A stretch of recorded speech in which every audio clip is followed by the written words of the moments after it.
평소 그리스도 예수 안에 있는 사람은 새로운 피조물이라는 것을 강조하는 바울은 오늘은 옛사람과 새사람이라고 하는 명확한 대조를 통해서 그리스도를 영접한 성도가 무엇을 버리고 무엇을 입어야 하는지, 무엇을 취해야 되는지를 판단하라라고 권면하고 있습니다. 새 아파트 입주하시는 분들, 이렇게 새로 이사하시는 성도 그 가정을 신방하다 보면 이게 다 새롭더라고요. 냉장고 바꾸시고, 세탁기 바꾸시고, 청소기도 바꾸시고, 다 바꾸시더라고요. 마치 그냥 이 입주를 맞춰서 모든 걸 안 사고 기다렸다는 듯이 그때 다 바꾸셔요. 근데 간혹 이제 오래된 그 수납장들 있잖아요. 제가 보기에는 그거 되게 귀하고 좋아 보이는데, 이것도 바꿨어야 되는데, 막 이렇게 하시더라고요. 그런 거 보면, 이거 좋은데요? 그랬더니, 너무 오래됐다고 그러시더라고요. 물론 새 것에 대한 좋은 마음도 있고, 또 지나간 것, 좀 오래된 것을 정리하고 싶은 그런 마음들이 있습니다. 근데 이왕이면 새 집에 들어가면 또 새로운 제품을 사고 싶은 그런 마음, 이게 굉장히 성경적이더라고요. 새 술은 새 부대에 담으라고 그렇게 사시는 것 같아요. 그런데 우리의 삶에 있어서 그런 것들은 이제 변화를 주고 이렇게 새롭게 하고 싶은 마음이 있는데, 그리스도 안에서 새로운 피조물이라고 하는 우리가 예수 그리스도를 믿는다고 하면서도 여전히 영적인 예전의 옷들, 이 거린의 옷을 그렇게 입고 살아가고 있지 않습니까? 바울은 에베소 교인들에게 너희는 그리스도를 이같이 배우지 아니하였느니라 이런 표현을 했는데요. 이것은 본문 전체의 흐름으로 본다면 우리가 예수님은 우리에게 썩어져가는 구습을 따르는 옛사람의 모습으로 살라고 그렇게 가르치지 않으셨다는 거예요. 그러니까 진짜 예수님을 만난 사람의 삶에는 반드시 일어나는 변화가 있습니다. 생명의 주님을 만난 사람의 그 안에 일어나는 변화가 있습니다. 오늘 우리는 그 말씀을 함께 나누려고 합니다. 여러분의 삶에 주님을 만남으로 인해서 새로워진 여러분의 삶에 버릴 것과 새롭게 취할 것들은 과연 무엇인지를 점검하시기 바랍니다. 우선 버릴 것들이 있습니다. 본문의 표현대로 하면 유혹의 욕심을 따르는 옛사람들, 썩어져가는 구습을 따르는 옛사람, 이것을 벗어버리라고 하고 있습니다. 우리가 그것이 바로 옛사람이기 때문에 그렇습니다. 어찌 보면 오늘 본문은 우리가 알고 있지만 실제로는 좀 실천하기에 좀 부담되는 그런 부분입니다. 그렇지만 바울은 불편하지만 이걸 지적하고 있습니다. 옛사람을 벗어버린다고 해서 자기 정체성을 부인하라 이런 얘기가 아닙니다. 그러나 주를 알기 전에 익숙했던 죄의 습관들을 주를 알고 나서는 해결하시라는 거예요. 예수 그리스도 안에서 새로운 피조물이 된 성도는 구습의 노예로서는 살아가서는 안 되는 겁니다. 구습이 뭡니까? 예전부터 해오던 습관적인 제 행동들, 제 행동 패턴들, 이걸 말하는 겁니다. 예수 믿기 전에는 좀 당연하게 여겼던 거짓말, 분노, 시기, 음란, 탐욕, 이런 것들입니다. 물론 예수 안 믿는 사람들이 다 이런다는 게 아니라, 전에는 그런 일들이 있어도, 상황이 되면 그럴 수도 있지, 그러는 거죠. 그런 일을 당했으면 그 정도 일도 못하겠어? 라고 하면서 어떤 분노나 아니면 어떤 폭력적 행태나 이런 것들을 합리화하는 그런 생각들, 이런 것들입니다. 그냥 당연하게 여기고 그럴 수 있다고 생각했던 그런 방식들. 근데 이런 것들이 그리스도 안에 있으면 기준이 달라지는 거거든요. 삶의 기준이 달라지는 거죠. 거짓말이나 분노나 시기하고 그런 것들. 이런 것들이 그리스도 안에 있으면 이거는 주님이 기뻐하지 않으실 텐데 라고 하는 생각이 자연스럽게 들기 때문에 그렇습니다. 이런 구습의 특징은 가만히 두면 부패한다는 겁니다. 인간의 악은 누가 가르쳐주지 않아도 자라나게 되어 있습니다. 이게 죄의 부패성 때문입니다. 우리가 가끔 말하는 선한 능력 있지 않습니까? 이거는 인간의 내부 능력이 아닙니다. 그것은 우리 주님의 선한 능력을 말하는 것이 내 개인의 능력이 아닙니다. 근데 이걸 너무 믿으면 안 되는 거예요. 성선설, 선악설 이런 얘기 하잖아요. 성경적으로 보면 사람은 원래 약한 겁니다. 그냥 내버려 두면 악으로 계속 가까워지는 겁니다. 어떤 사람들은 주님의 의를 의롭다 인정하셨기 때문에 자신이 스스로 의로워지거나 거룩해진 것처럼 착각하는 경우가 있습니다. 근데 주님 빼면 사실 아무것도 아니지 않습니까? 주님 빼면 나 같은 존재가 어떻게 세상에서 거룩하다, 의롭다 이렇게 말할 수 있겠어요. 그런데 스스로 의로워진 양 착각하게 만드는 것이 이게 사단의 전략입니다. 솔직히 우리의 옛 자아에 대한 이러한 지적을 쉽게 인정하기는 어렵습니다. 왜냐하면 인간은 본능적으로 유혹의 욕심을 따르는 그런 존재이기 때문에 그렇습니다. 그러니까 자연스럽게 되는 것을 지적했을 때 이건 거스르라는 건데 그걸 하기가 쉽지 않지 않습니까? 제가 예전에 하도 운동을 안 해서 그 PT를 끊었습니다. 끊었는데 새벽기도 끝나면 가게 될 걸로 생각을 해서 했거든요.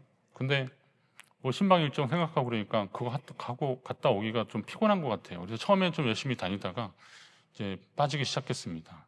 그랬더니 어디 저희 피자 가게 하는 우리 집사님 한 분이 계셨는데 그분도 거기 열심히 다니셔서 저도 따라간 거거든요. 근데 관장님이 그 집사님한테 그랬대요. 그 목사님 하도 안 오시는데 돈 안 받을 테니까 그냥 다음 달에 그냥 와도 된다고 그러라는 거예요. 그래서 공짜잖아요. 여러분 공짜라면 해야 돼요? 말아야 돼요? 해야 되잖아요. 그런데도 안 되더라고요. 왜 그럴까요? 제 육신의 본능이 그걸 하기 힘든 거예요. 근데 그분이 말씀하신 것이 제가 기억이 나서 그랬어요. 목사님, 이 근육을 이렇게 키우는 건요, 근육을 괴롭히는 거라는 거예요.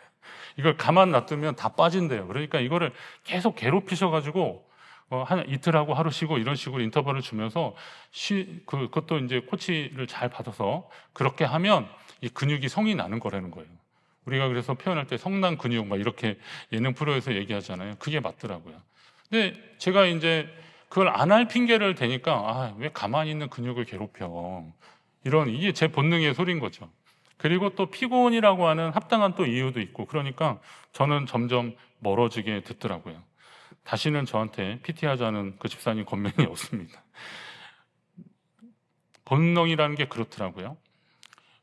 욕심은 우리를 행복하게 해줄 것처럼 유혹하지만 결국 영혼을 썩게 만들더라고요. 아담과 하와가 죄인이라서 선악과를 따먹은 것 같습니까? 아담과 하와가 죄인이라서 선악과를 따먹었나요? 엄밀히 말하면 그들은 선악과를 먹기 전에 그때는 죄인이 아니었습니다. 그럼에도 그들 속에는 죄의 유혹에 흔들리는 그런 모습이 있었던 겁니다. 그러니까 나는 괜찮지라고 생각할 것이 아니라 그 죄의 습관들을 멀리하는 옛사람을 벗어버리는 그런 노력들이 있어야 되는 겁니다. 그 정도면 괜찮지 않을까? 이 정도는 다들 그러지 않느냐라고 하는 그런 자기 합리화의 덫을 벗어버려야 되는 겁니다. 혹시 타협하고 있지 않습니까? 성도는 자신이 아직도 옛사람, 예전에 걸쳤던 그 영적 누더기를 걸치고 있지 않는지를 좀 돌아보셔야 됩니다. 옷을 벗듯이 결단력 있게 벗어버려야 됩니다. 그래야 하나님 기뻐하시는 성도의 삶으로 나아갈 수 있습니다. 자, 이 변화의 핵심은 오늘 본문 23절에 나오는 대로 심령을 새롭게 하는 일입니다. 어떻게 옛사람을 벗고 새사람을 입을 수 있을까요? 그 일은 내 의지로만은 불가능합니다. 본문 23절을 보시면 오직 너희의 심령이 새롭게 되어라고 했습니다. 이 심령이라는 말은 생각과 마음, 인간의 생각과 태도를 지배하는 가장 깊은 중심입니다. 이게 심령이라고 그럽니다. 근데 이 심령을 영어 표현할 때 스피릿이라고 되어 있거든요. 그러니까 이게 성령의 역사인 거예요. 성령이 그 마음 가운데 역사하셔야 되는 거예요. 바로 성령이 변화시켜야 옛사람을 벗어버릴 수 있다는 거예요. 성령이 역사하셔야 이게 가능하다는 겁니다. 이 일은 오직 하나님의 말씀과 성령의 능력으로만 가능하다는 거죠. 그리스도를 배우고 그 진리 안에 거할 때 세상을 바라보는 가치관, 이 눈이 바뀌는 겁니다. 그러려면 이전 것에 대한 미련은 좀 버리셔야 됩니다. 그때 그렇게 해도 충분히 잘 살지 않았나. 우리가 잘 산다는 목적이 이 땅에서 잘 먹고 그냥 잘 입고 잘 누리는 그런 삶이 잘 사는 게 아니라는 것은 이미 우리는 이제 그것을 깨닫기 시작했지 않습니까? 적어도 우리나라 정도 되면 이 정도의 생활 수준이 되면요, 그 정도는 좀 넘어서야 되는 겁니다. 왜냐하면 절대 빈곤 이런 것도 지금 우리가 상대적으로 이런 걸 얘기하고 있지, 적어도 대한민국은 하나님이 우리 모든 국민에게 그 정도는 생각할 수 있을 정도의 상황을 만들어 주셨기에 감사하면서 이 상황을 좀 잘 보셔야 됩니다. 그러면 우리 안에 예수 그리스도로 인해서 시작된 이 선한 역사가 하나님 안에서 열매 맺기 위해서 어떤 것이 작용해야 되는지를 우리는 스스로에게 자꾸 점검을 해봐야 됩니다. 그러기 위해서는 아까 말했던 썩어져가는 그 구습을 따르는, 욕심을 따르는 구습, 그러니까 이전 것을 따라가는 그런 마음들, 썩어져갈 것을 따라가는 그런 마음들을 좀 정리하라는 겁니다. 연필 자주 사용하십니까? 저는 책 읽을 때 연필로 이렇게 밑줄 걷는 거 좋아하는데요. 도서관 책에는 안 긋습니다. 그냥 제 돈으로 든 책은 이제 연필로 이렇게 하면서 중요한 핵심도 보고 또 설교 인용할 것도 이렇게 체크하고 그렇게 하는데, 근데 이렇게 하다가 제가 연필이 뭉툭해져서 보니까 원래는 전동 그 연필 깎기가 있는데 그게 배터리 문제가 돼서 안 되더라고요. 그래서 제가 오랜만에 진짜 칼로 이제 연필을 이렇게 깎아 봤습니다. 칼로 연필 잘 깎으십니까? 그것도 기술이 필요합니다. 고르게 깎으려면. 길게 깎는 분이 있고 짧게 깎는 분이 있는데 저는 이제 적당히 깎습니다. 그런데 연필을 깎다가 갑자기 옛날 일이 생각이 났어요. 제가 초등학교 때 그때는 연필이 되게 품질이 별로 안 좋을 때입니다. 그래서 연필 나무도 별로 안 좋고 연필 심도 잘 부러지고 막 그럴 때인데, 근데 저희 아버지가 저한테 향나무 연필을 선물해 주셨습니다. 향나무 연필을 사다 줬는데 이 한 타스를 주셨는데요. 이 정말 신세계입니다. 일단 향이 끝내줍니다. 깎을수록 향이 막 퍼집니다. 그리고 연필 깎아보신 분은 아는데 이렇게 그 나무 질이요 굉장히 연하고 부드러워서 이렇게 스르륵 깎입니다. 그리고 또 연필 심도 예전에 연필 심은 이렇게 다듬다가 떡 부러지는데 이거는 잘 깎입니다. 그래서 제가 그 연필이 있는 걸 알고 아이들이 어디 한번 보자 라고 제 연필을 또 구경 오기도 하고, 책상에 그 필통에 딱 놓다가 필통을 열면은 그 향이 막 퍼져났습니다. 그때 아주 제가 행복했던 기억이 있습니다. 나중에 이제 뭐 문화 연필, 뭐 동화 연필 이런 데서 향나무 연필이 많이 나와서 희소성은 떨어지지만 하여튼 제가 처음에 경험한 향나무 연필에 대한 좋은 기억이 있습니다. 근데 그 많이 어렵던 시절에 제가 그 향나무 연필을 쓰다가 문제가 생겼습니다. 연필은 자꾸 써야 되잖아요. 깎아야 되잖아요. 이게 자꾸 깎는데 이게 점점 줄어드는 거예요. 처음에 몰랐는데 한 3분의 2 정도를 자른 다음에 깎은 다음에 딱 보니까 이게 너무 아까운 거죠. 그런데 어떻게 해야 돼요? 연필은 어차피 쓰게 돼 있는 거니까. 제가 뭐 그거를 박물관에 보관할 것도 아니고 그래서 저는 그냥 썼는데, 나중에 좀 자라면서 제가 깨달은 게 있습니다. 적어도 이렇게 사용하는 것들은 자꾸 회전이 돼야 되는구나, 이런 거죠. 하나님의 은혜도 마찬가지예요.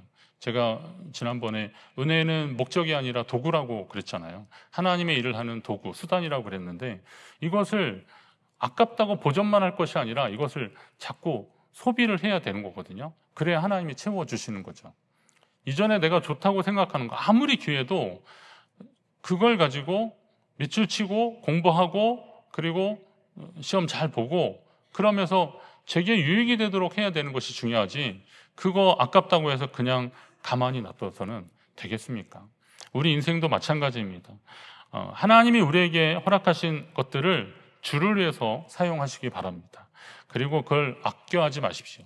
그리고 특히나 주를 믿기 이전에 가졌던 그런 잘못된 것들은 이것 좀 정리하셔야 됩니다. 믿음은 교회 안에서 머물러서는 안 됩니다. 교회 안에서 아무리 믿음이 좋은 것 같아도 그거는 실제 현장에 가봐야 아는 겁니다. 믿음이라는 것이 내면의 작용이지만 이게 밖으로 드러나야 됩니다. 믿음이라는 게 굉장히 좀 어떻게 보면 추상적이고 관념적일 수 있습니다. 그렇게 느껴질 수 있습니다. 그러나 이 믿음이 예수 그리스도를 믿는 믿음 안에서 생겨진 것이고 예수 그리스도의 은혜로 생명이 들어온 것이기 때문에 이거는 분명히 그 작용을 하게 되어 있습니다. 사택 가는 길에 거기 시멘트 깔려 있고 아스콘 덮여 있는데요. 거기에 요만한 풀이 하나 이렇게 자라기 시작하더라고요. 싹이 하나 났더라고요. 근데 제가 출근하면서 이렇게 보면 얘가 벌써 한 뼘은 더 자란 것 같아요. 제가 보면서 야, 참 애쓴다. 이 척박한 데서 너 어떻게 이게 자라나냐. 근데 그게 씨라고 하는 생명이 있기 때문에 그렇게 되는 거더라고요. 그 뿌리 내리기 어려운 데서도 그 씨 하나, 그 풀씨 하나 떨어지니까 이게 이렇게 자라나더라고요. 이게 생명의 특징이거든요. 그러면 예수 그리스도라고 하는 생명의 은혜가 우리 가운데 들어왔다면 오늘 이것을 통해서 열매로 드러나야 되는 것 아닙니까? 믿음은 밖에서 나타나야 되는 겁니다. 변화산에서 예수님의 변모하시는 모습을 본 베드로가 여기에 초막셋을 짓자 그랬잖아요. 그러나 예수님은 가자 그러셨어요. 내려가셨어요. 왜요? 예수님이 계셔야 될 곳은 그거였고 제자들이 있어야 될 곳은 세상이었기 때문에 그렇습니다. 오늘 우리가 하나님의 은혜를 사모하는 것만큼이나 그 은혜가 소비되는 것, 그 은혜가 전달되는 곳은 바로 세상이어야 됩니다. 그러려면 우리 안에 있는 주님의 그 은혜가 나누어지기를 위해서, 그리고 그것이 그 은혜가 더 효과적으로 나타나기 위해서 힘쓰는 저와 여러분 되시길 바랍니다. 그리고 그것은 내 힘으로 되는 것이 아니라 성령의 역사라는 것도 분명히 기억하십시오. 스가랴 선지자가 이는 힘으로 되지 않고 능력으로 되지 않고 오직 나의 영으로 되느니라, 하나님의 영으로 이 변화가 가능하다는 겁니다. 여러분이 예수 그리스도 안에서 성령으로 새롭게 되기를 주님의 이름으로 축원합니다. 주님께 간절히 구하십시오. 그리고 성령과 믿음 안에서 우리의 심령을 변화시켜 주시는 주님을 기대하십시오. 자, 그렇다면 주님의 변화로 함께 변화된 주님이 주신 은혜로 변화된 사람들은 무엇을 붙잡아야 되는지를 바로 아셔야 됩니다. 오늘 본문의 표현으로 하면 의와 거룩함의 새 사람을 입으라라고 했는데요. 우리가 적극적으로 입어야 할 옷이 있다는 겁니다. 바로 거룩함으로 지어진 새 사람입니다. 이 새 사람은 내 노력으로 만든 옷이 아니라고 말씀드렸죠. 이미 하나님이 그리스도 안에서 지으신 하나님이 만드신 옷입니다. 오늘 성도는 그것을 입어야 되는데, 더 구체적으로 말하면 의와 진리의 거룩한 옷입니다. 의와 진리의 거룩한 옷. 하나님의 자녀들은 의와 진리라는 이 부분을 좀 잘 이렇게 마음에 새기셔야 되는데요. 의로움이라는 것은 하나님과 이웃을 향해서 바른 관계를 맺는 삶을 말하는 겁니다. 혼자 있을 때는 의로움이나 이런 거, 그런 개념이 그렇게 필요 없습니다. 근데 의로움이라는 것은 하나님과의 관계 속에서, 그리고 사람과의 관계 속에서 일어나는 상호작용들입니다. 우리가 좋은 성도는 좋은 시민이라고 제가 말씀을 드렸는데요. 이 땅에서 우리의 규범을 좀 지키려고 노력하는 것도 이 땅에서 의로운 백성으로 살아가는 모습입니다. 어떤 분들은 하나님과의 관계를 너무 소중히 여기고 이걸 더 치우친 나머지 이 땅에서의 삶에 대해서는 별로 그렇게 소홀한 거죠. 그러나 이런 삶은 맞지 않습니다. 예를 들면 세금을 탈루하고 11조를 많이 한다고 하면 하나님 기뻐하실까 이런 거죠. 그런 기본적인 상황 윤리지만 이것도 생각해 봐야 돼요. 내가 아무리 아끼고 그래도 하나님 앞에 할 것들은 해야 하고 그러잖아요. 어떤 분이 그러시더라고요. 사업하시는 건설업 하신 분이었는데 가격 경쟁을 하니까, 입찰을 하니까 자기가 그 생각을 했대요. 어차피 수익이 남으면 11조를 할 테니까 그거를 그냥 다운시켜서 그렇게 하고, 교회나 이런 데는 그렇게 했대요. 근데 나중에 하다 보니까 일이 자꾸 꼬이고 어렵고 힘들어지고 그러더래요. 그래서 이건 왜 그럴까 생각을 해보니까 하나님께 드려야 하는 것을 자기 사업의 유익을 위해서 사용한 자신을 발견했다는 거예요. 깜짝 놀랐대요. 그래서 이건 좋은 방법이 아니구나. 내가 열심히 애쓰고 수고하고 정당하게 일을 해서 벌은 것으로 하나님 앞에는 영광을 돌리고, 혹시나 내가 좀 여력이 있으면 교회 헌금을 하면 하는 거지, 이거를 내가 헌금했다 치고 그렇게 하는 방법은 아니다라고 생각을 해서 그런 방법을 이제 더 이상 하지 않기로 했다는 겁니다. 그 이후에 그분의 사업이 100만 장자가 되었다 이런 간증이 나오면 좋겠지만 그렇게 큰 부자가 되진 않았어요. 그렇지만 제가 봤을 때 그런 삶을 살아가는 그분의 모습이 참 귀하게 보이더라고요. 우리가 하나님 앞에 또 거룩함이라는 것도 사모해야 되는 개념입니다. 하나님의 백성들이 이 땅에서 살아가는데, 여러분, 진주가 아무리 진흙탕 속에 있어도 진주의 가치는 변하지 않지 않습니까? 오늘 하나님의 백성들이 이 땅 가운데 살면서 이 거룩함을 사모하고 믿음으로 살려고 애쓰는 것은, 거룩은 구별됨이라고 말씀을 드립니다. 거룩은 이 땅에서 하나님의 것으로 드려지는 겁니다. 오늘 헌금이 거룩한 것은 우리가 살아가면서 필요했던 것들이 있지만 그러나 주님께 준비하여서 드렸기 때문에 이게 거룩해지는 겁니다. 오늘 이 자리에 계신 여러분들이 거룩한 것은 세상에 있지 않고 하나님 앞에 나와 있기 때문에 거룩한 거예요.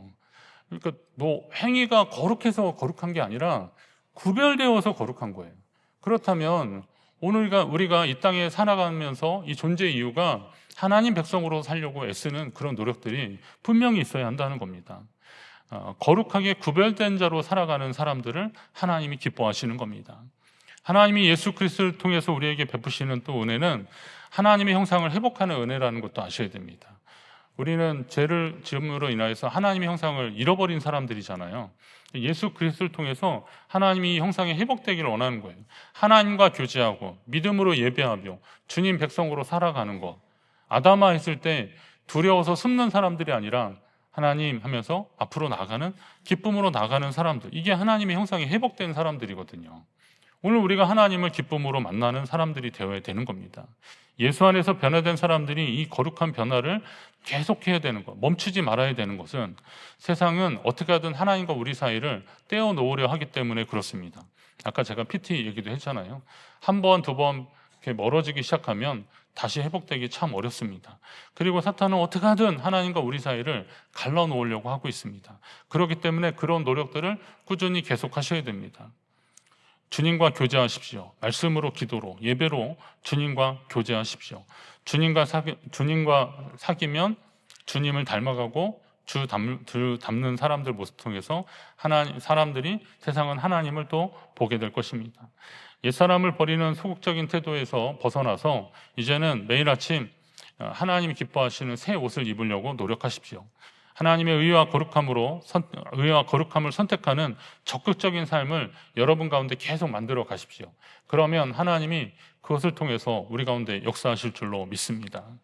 성도는 과거를 끌어안고 머무는 사람이 아니라 새 옷을 입듯 날마다 거룩을 선택하는 사람입니다. 다른 편으로 하면 영적인 옷을 갈아입기를 해야 됩니다. 유혹의 욕심을 따르는 낡은 가치관, 옛사람을 밀어없이 좀 벗어버리고 성령으로 마음을 새롭게 하여서 하나님의 성품을 닮은 삶을 취해야 되는 겁니다. 아직도 여러분이 버리지 못하는 미련은 무엇입니까? 아직도 미련이 남아서 붙잡고 있는 것은 무엇입니까? 저도 말씀을 준비하다가 제자훈련 때문에 읽은 책이 좀 생각이 나서 그 부분을 좀 다시 봤는데요. 제 안에 제가 버려야 되는 습성이 무엇이 있을까 봤을 때 저는 보니까 어떤 질서와 권위자에 대해서 이렇게 좀 약간 반골 기질이 있더라고요. 제가 그런 게 좀 솔직히 있었습니다. 그래서 누가 저한테 뭘 딱 시켰을 때 그런 부분에 대해서 반골 기질이 있어서 이의를 제기하거나 아니면 다시 분석을 하거나 원인을 좀 이렇게 파악하는 그런 습성이 있는데 이게 어떤 경우에는 좋지만 어떤 경우에는 별로 그렇게 바람직하지 않다라는 것을 느꼈습니다. 그러면서 이제 저의 이전으로 돌아가 보니까 저가 성장하는 과정에서 그럴 만한 일들이 좀 있었더라고요. 그러다 보니까 이 권위자에 대한 반발이 좀 있었습니다. 선생님이 뭐 누구를 칭찬하거나 누구한테 상을 주면 쟤나 나나 다를 게 없는데 왜 저한테만 주지? 막 이런 생각들, 이런 거 있잖아요. 대학 시험도 이렇게 보면 교수님들이 이렇게 신중하게 성적을 줬을 텐데 나도 열심히 했는데 왜 나는 이렇게 성적이 이렇지? 하는 거죠. 그리고 누가 장학금을 받으면 저는 아마 제 아버지나 뭐 목사님이니까 그랬을 거다 이런 생각이 들고 제가 안 된 것에 대해서 그 불공평하다 이런 생각들이 좀 있었던 거예요. 그러다 보니까 이게 계속되니까 어떤 부분에 있어서 저의 이런 비판적 시각들이 자꾸 작용을 하는 겁니다. 근데 보니까 어느 정도는 필요할 수도 있겠지만 이게 선을 넘는 경우들이 있더라고요. 지방이나 총회나 이런 데 보면 특히 이제 지방에는 우리 교회의 위치도 있고 그래서 이런저런 거에 이렇게 관여하고 보게 되는데 좀 안 맞는 부분들이 있어요. 그래서 제가 이런 부분을 얘기하다가 보니까 지방에 일을 맡은 분들한테 어느새 제가 훈수를 두고 있는 그런 상황이 돼버렸더라고요. 하나님이 세우신 영적 지도자들이 있는데 그 사람들 통해서 하나님이 하시는 것이 분명한데 제가 그 선을 자꾸 넘어버리는 그런 상황이 돼서 이거는 내가 하나님 앞에 조금 더 다듬어야 되는 부분이 아닐까라는 겁니다. 혹시 이 설교를 듣는 지방의 관계자들이 있으면 기뻐하셔도 됩니다. 하여튼 제가 이런 부분에 하나님 앞에 좀 기도한 부분이 있어요. 이건 아니겠구나라고 생각을 했습니다. 여러분에게도 혹시 이런 쓴뿌리 같은 이런 것들이 혹시 있는지 한번 보십시오. 그냥 뭐 내가 이런 부분에서 잘하니까 이거는 믿어도 되겠지라고 하는 자기 합리화 아니면 아주 자기를 후하게 하는 거 있지 않습니까? 내가 하나님 앞에 지금까지 한 게 얼만데 라고 하는 그런 타협들, 이런 생각들. 아니면 세상이 다 그런데 그리스도인이라고 해서 뭐 세상이 바뀌어지겠어? 우리는 세상을 바꾸는 사람들이 맞긴 한데요. 일단 하나님 안에서 내 자신이 변화되어야 되는 당위성이 있는 사람들입니다. 내가 변하지 않으면 세상 바꿀 생각하지 말아야 됩니다. 그러면 내 속에 그렇게 당연하거나 타협했던 것들을 좀 잘 봐야죠. 발견하고 그리고 하나님 앞에 이 문제를 가지고 나아가야 되는 겁니다. 얼마 전에 묵상했던 시편 110편에 보니까 주의 권능의 날에 주의 백성이 거룩한 옷을 입고 즐거이 헌신하니 새벽 이슬 같은 주의 청년들이 주께 나온도다 그랬습니다. 자, 주의 백성들이 거룩한 옷을 입고, 여기 말하면 의와 진리의 거룩한 옷이겠죠. 이런 옷을 입고 그리고 즐거이 헌신할 때 새벽 이슬 같은 주의 청년들이, 여러분이 청년이 아니라고 해서 이 말씀이 상관없다고 보지 마십시오. 하나님을 중심으로 모시고 그 영혼이 꿈틀거리는 사람들은 언제나 청년입니다. 이 주의 청년들이 주님 앞에 나아가게 되는 거죠. 하나님 앞에 이 믿음의 삶을 포기하지 않고 내 안에 하나님이 예수 그리스도의 생명을 주셔서 변화를 시작하셨는데 이 변화가 끊이지 않고 계속되기를 갈망하는 사람들은 다 주의 청년들이라는 거고요. 이런 주의 청년들이 즐거이 헌신하며 주님 앞에 나아가는 모습이 하나님이 가장 원하시는 모습입니다. 여러분, 주님이 입혀주시는 그 옷을 입으시기 바랍니다. 이전 것들 여러분이 보셨을 때 이게 하나님 보시기에 합당한 것이 아니다 그러면 정리하십시오. 그리고 하나님이 기뻐하시는 그 옷을 입으십시오. 예수님 비유 중에서 그 혼인 잔치에 초대받은 사람들 중에서 예복을 입지 않은 사람은 쫓겨나지 않습니까? 그건 집에서부터 이런 예복을 입고 온 게 아니에요. 혼주가 그 초대한 손님들에게 혼인잔치에서 편하게 먹고 참여할 수 있도록 예복을 주는 겁니다. 그걸 다 입어야 되는데 어떤 사람이 어떤 이유인지 다 나오진 않았지만 그 예복을 입지 않은 거예요. 그 임금이 보고서 이 사람 쫓아내라 그래요. 바깥 어두운 데서 슬피 이를 가며 운다는 거죠. 그런 상황이 오게 된다는 거예요. 하나님이 주시는 옷이 있는데 그것을 입으셔야 한다는 거예요. 그리고 내 안에 그런 변화와 합당한 삶이 이어지도록 힘쓰셔야 되는 겁니다.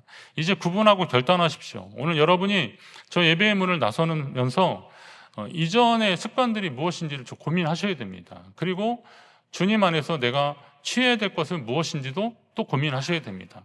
그런데 이게 생각으로만 하지 마시고 아까 말한 대로 성령의 능력을 의지하십시오.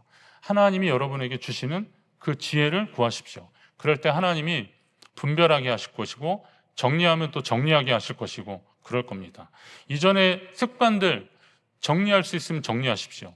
하나님 보시기에 합당하지 않은 것들 정리할 수 있으면 정리하십시오. 예전에 어느 목사님 가정에서 그 아들이 담배 피는 게 그렇게 궁금하다고 그러더래요. 그래서 그래가지고 그 엄마가 그러면 내가 지금 저기 편의점 가서 담배를 하나 사올 테니까 여기서 한번 펴보라고. 그러니까 애가 여기서 어떻게 피냐고. 그래서 그럼 피면 안 돼. 그렇게 얘기를 했대요. 네가 알고 네가 잘 아는 사람들 앞에서 하면 해서 안 될 것 같으면 하면 안 돼. 그리고 하나님이 너에게 준 그런 성품이 있는데 그걸 가지고 저의 이런 말 때문에 또 고민하고 교회 안 나올 거를 고민하시는 마시고요. 그러나 정확하게 하십시오. 그냥 저의 말 때문이 아니라 그냥 하나님과의 관계 속에서 자꾸 물어보십시오. 그러면 답을 주실 것입니다. 그 밖에 뭐 여러 가지 습관적인 것들 있잖아요. 요즘은 초등학생들도 도박을 많이 한대요. 제가 어느 변호사님 때문에 그 금융 문제 때문에 소송을 하는 그걸 돕는 변호사님 얘기를 들어보니까 아이들 그 카카오 통장 그 가끔 거래 내역 보내는 거예요. 예.